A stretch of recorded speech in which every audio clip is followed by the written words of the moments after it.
Ready? 10 seconds to go. 5 seconds to go. Mr. Deputy Speaker, sir, I am very glad that I have the opportunity to take part in the discussion on the demands for grants in respect of the Ministry of Labour. I am very happy we have got a very good Labour Minister, but I do not know whether he is able to take all the steps necessary to improve the labour situation in this country at this critical moment.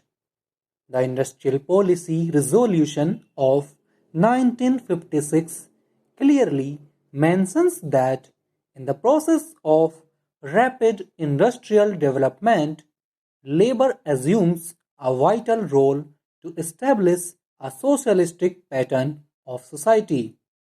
The main problems facing the working class are of getting adequate wages, essential commodities at prices they can afford, some sort of shelter and cloth. The government minimum needs program has hardly reached the working class. The vast majority of laborers are unable to make both ends meet. The government has mentioned endlessly on the question of evolving a national wage policy or an integrated wages incomes prices policy.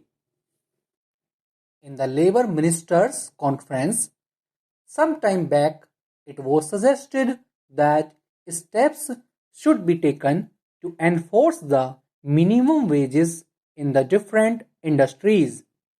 It was also suggested that non-implementation of minimum wages should be declared as a cognizable offence and the offenders should be arrested.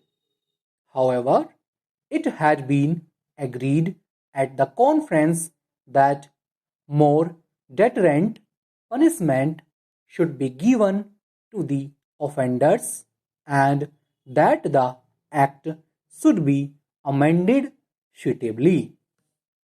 Necessary changes should have been made in the central legislation by this time. The Industrial Disputes Act had become outdated and it should be completely overhauled.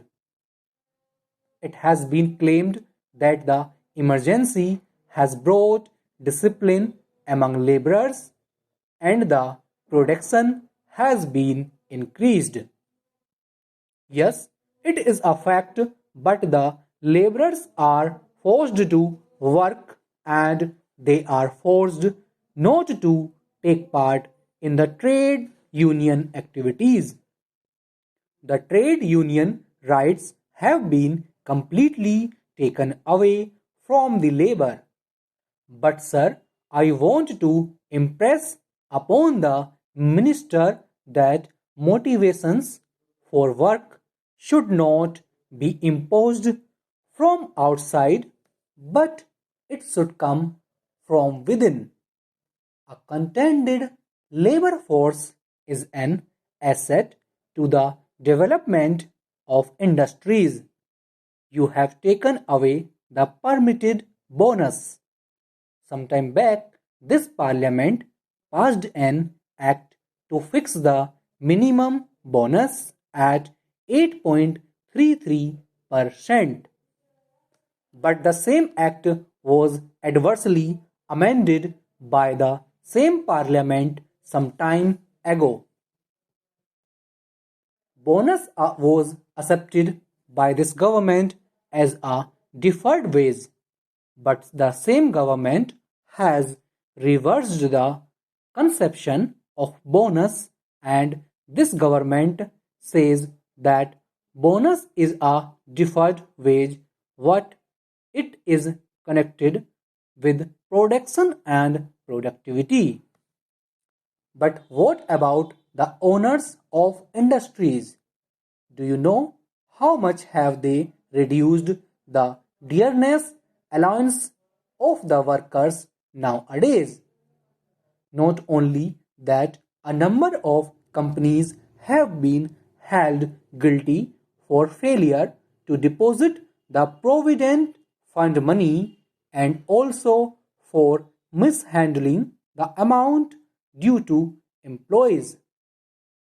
Every year, nearly 2 lakh employees come under the purview of the scheme. The total number of employees covered by the scheme in the year 1995-96 was 61 lakh and it was 75 lakhs in the year 1996-7, whereas the average refunds amount to rupees 100 to 125 crores.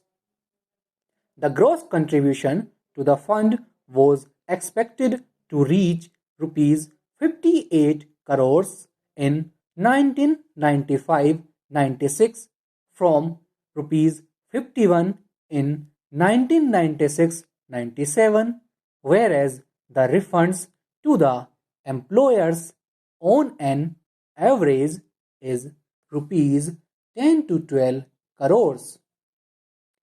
Naturally, such a situation calls for stringent regulation and control over the operation and administration of funds. If the administration of the Provident Fund scheme at various levels has to be really advantageous to the employees, there should naturally be regional offices which could directly deal with members of the fund who go in for advances, loans, etc. The present situation has offered an opportunity for the government to make necessary meaningful changes in a number of legislative measures which seek to protect and regulate the rights and working conditions of industrial workers and other employees. In fact, several clauses of the legislative measures have little relevance to the present day conditions. Regarding the Apprenticeship Act, once our Prime Minister said in the State Labour Ministers' Conference that the Apprenticeship Act had not been implemented vigorously. It had not been given a trial.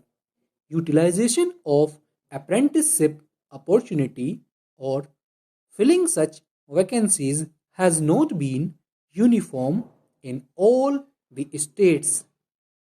Creation of skilled manpower has lagged behind the limits of possibilities.